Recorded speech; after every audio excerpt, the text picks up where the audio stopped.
Welcome to Crossing Faiths. I'm John Pinna, and today we have an old friend and colleague. I have Karen Volker, who's the newly executive director of the United Religion Institute, and so welcome. Thank you. It's such an honor to be here. So we met, it was back in MEPI, the MEPI years, Middle East Partnership Initiative, that we had met and interacted, and that was a long time ago.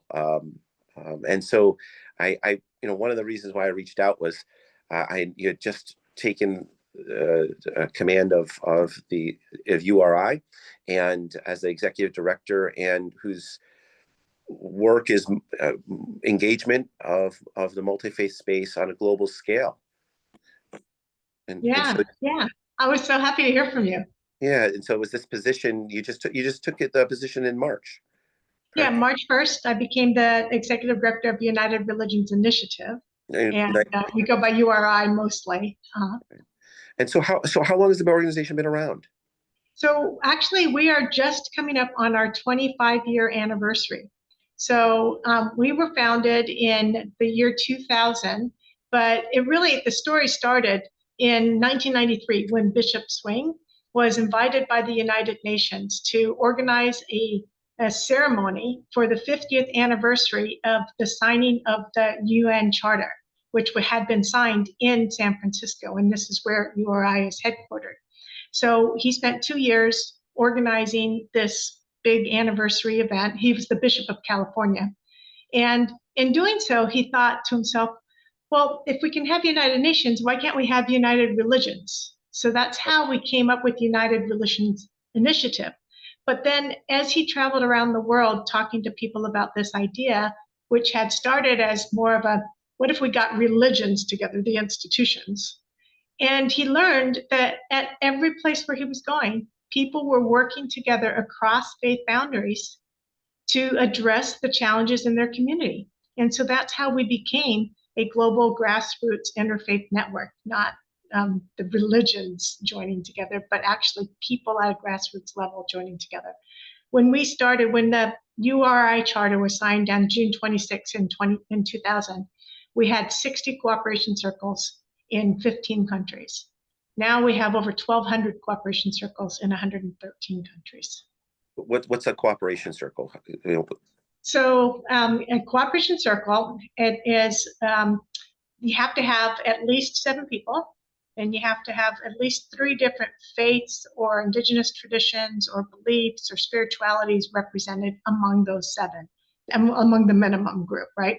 And then they have to just abide by, believe in the URI charter, the principles, the preamble, which is really about what is our purpose. The URI purpose is to commit yourself to daily, enduring interfaith cooperation, ending religiously motivated violence, and creating cultures of peace, justice, and healing. So that's what binds together all of our cooperation circles. Oh, so what's a dynamic quality of a circle, of a dividend from a circle dealing with an issue that has come to them? Is there an example of that? Oh, heavens, like at the local level, they have, like you're asking about what kind of impact do they have? Yes. Yeah, so this is what they've come together to address some local issues. So it might be, we have 14 action areas. So they choose the action area that they want to work on, as long as it contributes to, it involves interfaith cooperation, and it contributes to ending religiously motivated violence and or creating cultures of peace, justice, and healing. They can work in, it almost looks like the Sustainable Development Goals, the action areas, education, health, livelihoods, we're talking about that earlier, and peace building and conflict transformation is a big area where people work. Youth, we have youth programs and women-focused programs. And what they do is they identify a problem that is real to them in that community, and then they work together to address that problem in whatever way makes the most sense. So one of the things that we've started doing, and that really emphasizing this year and last year, is figuring out how do we measure the impact of the work that's being done on the ground. right? So it's fine to do stuff, but if you can't actually show the benefit of what you're doing, it's hard, right? So we're really working on how do we collect that information so that we can really be data driven and evidence based. And I remember, so we had back in the day. It was Ambassadors for Peace, and that was a translation of Cure Violence, right? Yeah, Which yeah, into something digestible to collective cultures in Islamic context.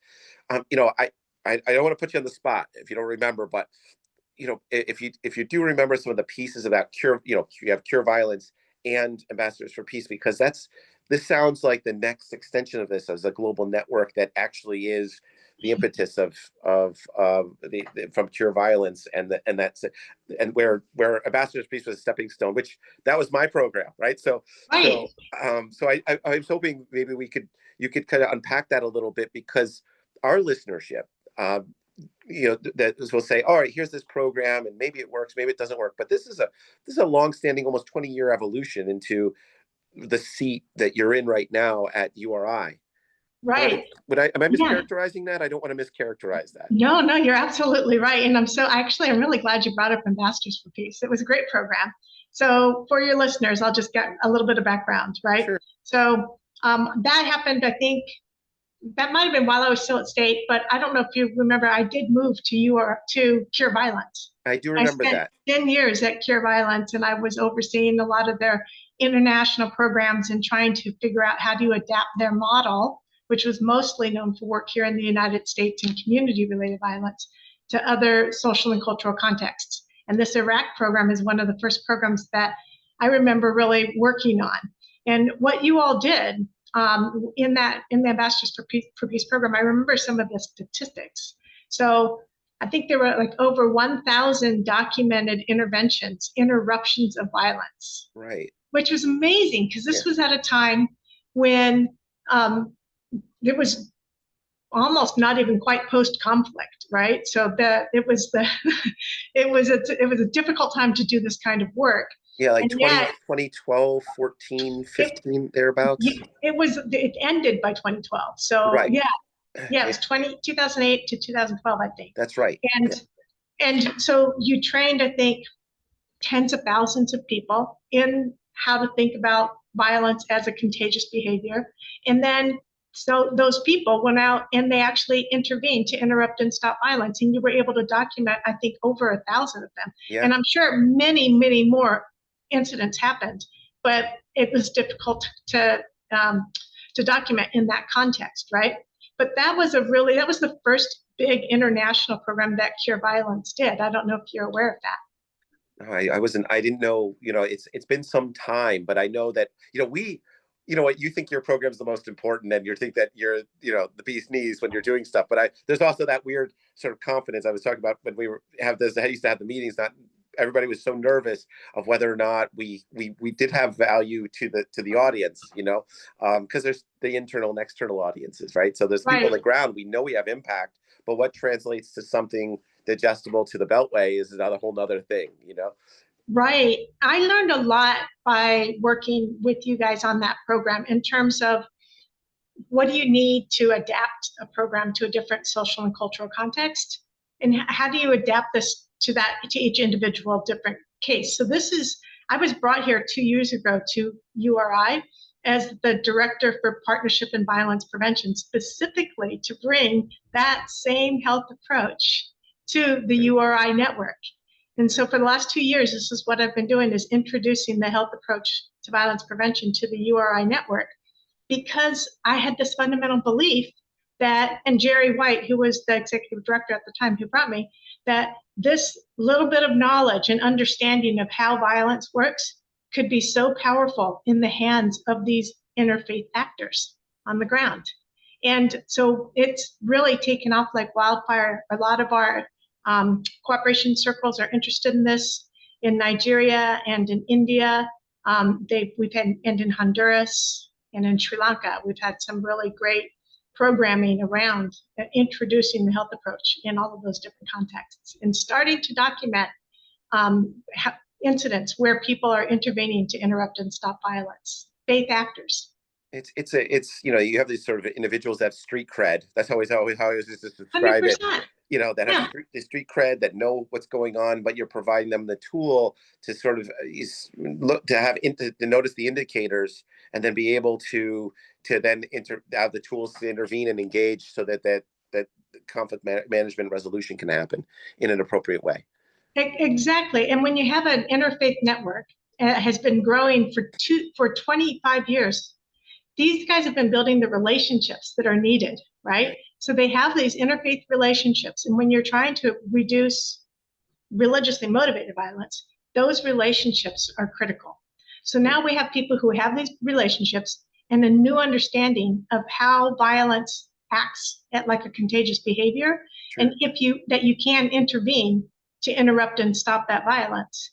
And empowered with that, with the combination of having these interfaith relationships that are already existing because they've been building them for so long, and this new knowledge and approach and implementing it, it's very exciting to see what's going to happen in the next few years at URI as we implement this program, this model, this approach. Well, I think, so here we 25 years. You're and we spoke earlier before we started recording. You're the first female to be I'm the appointed to this first position. female executive director. Yeah. Yeah. So I mean, how is that dynamic? The energy you bring, and the innovation from your past work, but also from your perspective and the gender perspective. How is that? How does that characterize this new position in the leadership role that you have? So that's always a tricky question for me, because I always wanted people to know that I got my positions not based on any, like, the fact I was a woman or anything else, but that because I was the best qualified for that job. But I do think at this point in time, having maybe just like a softer approach and understanding that perhaps is associated with women, right? That it does make a difference when you're dealing with this kind of a network. URI is a beautiful organization where we don't tell our members what to do. We are here to serve our members of our network, right? And so I think that my being perhaps a female helps understand that dynamic and allows that to really flourish. And we're just here to serve and to nurture and to grow this amazing network. Yeah, no, I mean, you look at M4M's programs, our interaction from MEPI and Cure Violence, your fingerprints are all over that, because I carried that with me. Those are the sort of like the salad days of my international development career. And so I think that's that quality, of the professionalism and impact that you had with those programs really had an effect on what we were doing at the American Islamic Congress and me. But I think that there's also that dynamic of diversity and gender that makes a difference when it comes to engagement, like you're saying, and different approaches. And so, I mean, when it comes to you're like you said, you're about a month and a half into this position. What is, where do you see URI going as far as engagement globally and supporting those circles to have an impact? Yeah, thank you for that. So over the last year and a half or so, we have engaged in a collaborative exercise to develop a strategic framework for URI for the next 5 years. And so we just finished that process at the end of last year. So I've inherited a strategic framework that a lot of people put a lot of thought into. So I view my job is to help the organization implement that strategic framework, right? So that the focus of that, we have 3 priority areas. One is to as growth and vitality of the network. We believe that the work that we're doing right now in the world is more important than ever. With everything that's going on around the world today, we really want to supercharge our growth and really increase the number of groups that are working together across these faith divides to address whatever their issues are in their communities. That's one, so growth and vitality of the network. The second is to build capacity and connection. And in that, we also include measuring impact, right? So it's important to be able to measure the impact, but we're providing a lot of new training courses for our members. And if you join as an individual member, which any person can do by clicking on a link on our website, you can come to all of our training programs for free. I mean, so we do trainings, we build capacity, we connect people, right? But the third thing is to increase our impact by increasing our focus. So I mentioned in our pre-conversation that we have 14 action areas. Right. So those, we're trying to get our network to really focus in on violence prevention and reduction, and earth restoration and healing for the earth and all living beings as two priority areas over the next 5 years. And we hope that by doing so, rather than having that very dispersed impact, we can have a little bit more of a focused, deeper impact. And then that helps with measuring and evaluation, because then you can turn around and have those indicators there. 100%. Yeah. And we've rolled out a survey instrument recently that people can use, which would be familiar to you, to be able to document when you intervene, what did that intervention look like, how many people would have been impacted by that violence, so that we can begin to capture that data. So we've just recently rolled out this new survey instrument with that purpose in mind. I remember those forms where we'd have to fill out those forms, and then we're trying to figure out what is the impact. And they're like, well, somebody didn't get their hands cut off. And I'm like, well, that's an impact. That's an impact, but what else did we resolve the issue, or like just stuff like that? But here's the question. So let's just talk about this in practice more. If someone's having there's conflict, post-conflict environment, and a circle's in existence. It's multi-faith. There's different subject matter expertise that's associated with the individuals involved. They're on the ground. They have street cred. There's an incident, on a city block, between two different groups that have an issue. What's the jumping into action? Because a lot of people, would think, okay, what is this? Is it kind of a vigilante situation, or is it something more, springing to action like Batman, or is it more of an organic, engagement? What does it look like when something like this happens? Or what's the most common way, or common ways in which interventions happen that result in mitigation of violence? Mm-hmm. So I think that the first thing I would say is that it looks different every place that people are implementing it. For example, when we were in Honduras, and we just trained a lot of people in Honduras in this approach. And even just the night between the first day of the training and the second day of the training, one of the trainees who had just learned about how violence is contagious and how you can stop that behavior, et cetera, and the impact that it has and how it spreads from generation to generation and from person to person, et cetera, when you're exposed to violence. And it was a male participant in a training, and he was home that evening, and he realized, as he was getting ready to yell at and I think hit his grandchild, who he was taking care of, the training light bulb went off in his head, and he's like, oh, I'm doing that. And this grandchild they just want to call their mother or whatever it was, right? And I don't need to hit them for that. And so he stopped his own behavior. So that's a simple example of how someone is just internalizing just the knowledge, right? But then, for example, in a place like Nigeria, and there's you hear about conflict often before it happens. Sure. And something's happened and they know that somebody's planning to do something. Well, if the right person knows about this, and maybe you're not the right person, but you know somebody who could intervene, if you've had this training, which we've done a lot of, I think over 300 people have been trained in northern Nigeria, they can go to the right person in the community and say, I know this is happening. Can you talk to your people? Because in the health approach, you don't try to protect the people who might be the victims of the violence. You try to stop the perpetrators from doing the violence, right? Sure. So if you have your antennas up and you're paying attention and you're thinking about trying to anticipate and prevent violence, and you have those relationships, which we talked about, so that with the right credible messengers, then you can go to those people, get them to intervene. They use their influence to talk somebody out. They often know the people, they know what to say to them, how to buy time, whatever it is they need to do to like prevent that incident from happening.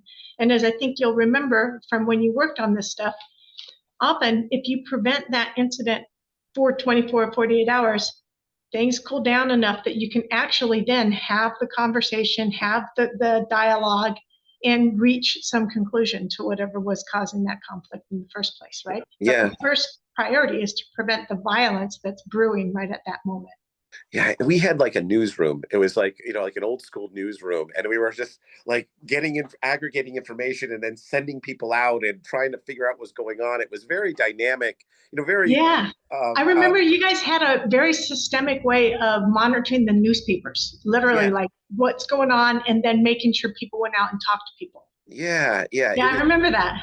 Yeah, it was such a it was real, I guess, is the way to kind of look at it. It wasn't just kind of people sitting in Washington. We had these field offices and we were trying to figure it out, and everybody was sharing information. And this is really I mean, the internet existed, but this is Yeah. pre cell phone, pre all that. And I mean, and so I just remember a tremendous amount of like, you know, send Isan on the bicycle.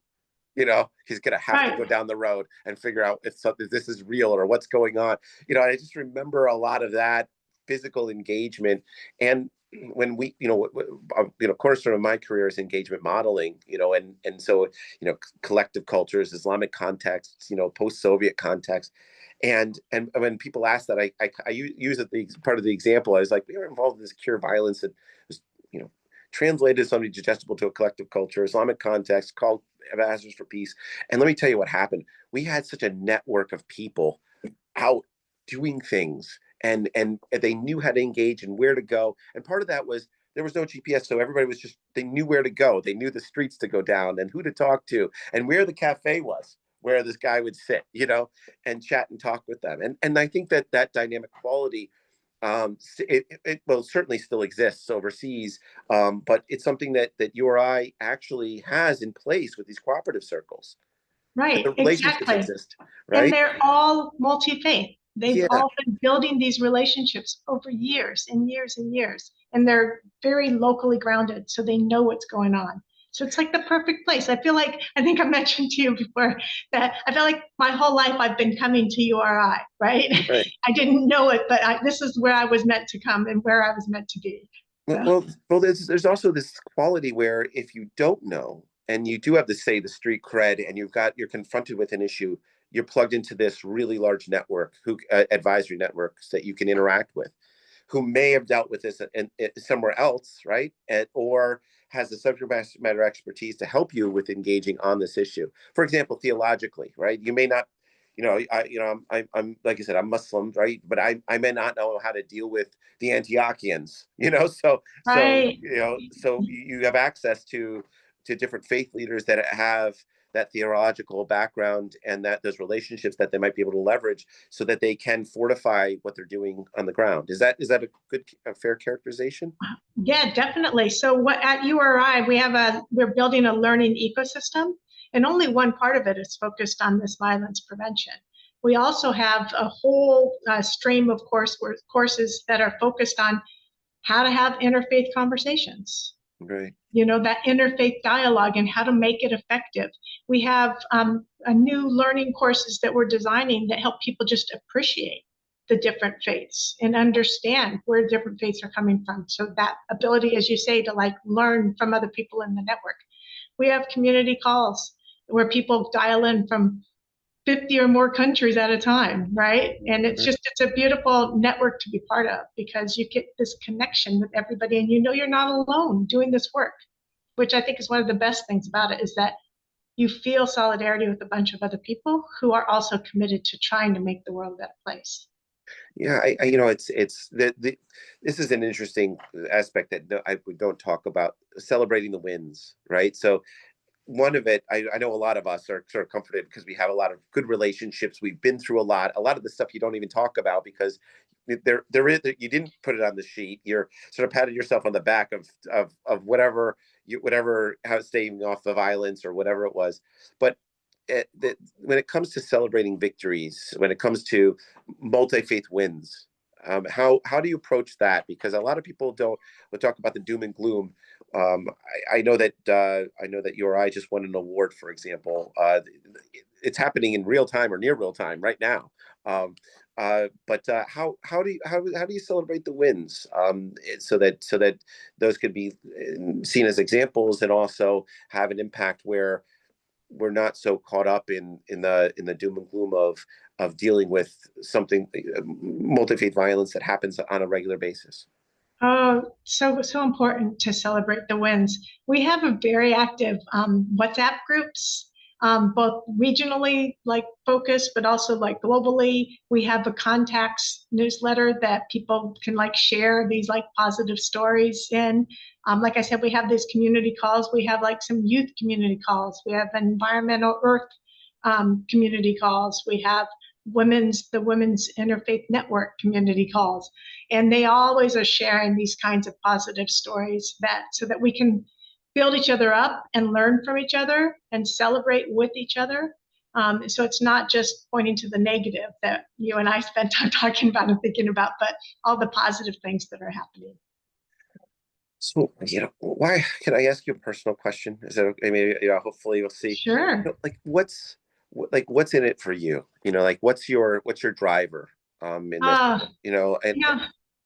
because I like people, I always say, well, when it comes to me, they always say, well, I can't, this is where I want to be. I'm retired from my career and I opened up this NGO, and I've got my other businesses that I do, but my passion is multi-faith engagement and religious freedom, the Amman message, and looking internally with my community, right? So 80% of what I do is intra-faith engagement, right? And people always are like kind of like, why would you want to do that? Why wouldn't you want to be on a beach? You know, so I think the motivators are important. I can't separate. I've done everything in my career like you, to I enjoy what I've done and I enjoy what I've built. And a lot of the things that I've done haven't been under duress. I've done it my way and the hard way to a certain degree. Mhm. When it comes to you and your motivators, for staying in this industry, right? Conflict mitigation and multi-faith engagement and so forth. What is it? What are your guiding principles? What are your guiding lights from a personal standpoint that make you kind of say, hey, I want to stay here. I want to do this. I want to take this position, this responsibility. Yeah, thank you so much for that. Um, the one thing I've always known about myself is that, and it's the most important thing, is that I just wanted to feel like I was making a difference in whatever small way I could, right? So it kind of guided me in all of the choices I made in all of my jobs and that I had at the State Department. I wasn't one of the policy wonks so much. I wanted to get my hands dirty and work on trying to support pluralism and democracy and human rights and those things, right? And then I ended up at Cure Violence, and I just fell in love with this commitment to try and prevent violence and just understanding that it's possible. And prior to that, I think I was part of the group of people who just would wring my hands and say, I wish it didn't happen. And then all of a sudden I'm introduced to this approach and I'm like, wait, it doesn't have to happen. We can do something about this. So now I'm kind of like on fire about like really trying to prevent violence, right? But here at URI, like I said, I didn't know that I was coming here, but I've been coming here like my whole life. I have a gratitude practice, and every day I'm grateful for my colleagues. I work with the most amazing people ever. Like it's a wonderful place to work. I'm exposed every day to these kinds of positive stories that we were just talking about, these successes, these small wins. It just gives me so much energy to keep on going. And being in quote unquote in charge of URI is just like being a mother. Like it's just like taking care of something that's a beautiful global network, right? And how do I nurture this and how do I make it grow? And so it's not like a power play so much for me. It's just an opportunity and an honor to be here. I say that a lot with my staff. I go, that MFRM is like a baby, like a child, and we need to nurture it. I say it all the time, and they joke about this sort of mother hen thing going on with me, and I'm like, That's it funny. is. It really Yeah. is. If we have to give it attention, we have to make sure that we're making the right things. We might make the wrong decision, but then we need to make another decision. You gotta kind of power through, like just raising a child. And so it's not easy. To kind of maintain that momentum, particularly when you have failures, which happen. Yeah. And so, but I really, I appreciate you taking the time today. It means a lot for you to step away from the work that you're doing to allow our listenership to have a little bit of a window into something that's very practical and pragmatic, that's meaningful and has impact in the field. Yeah. Thank you for inviting me. It's an honor to be here. Like I said, appreciate you, and we'll maybe revisit some of the topics at a later show. Okay. All right. Thank you so much. Thank you. All right.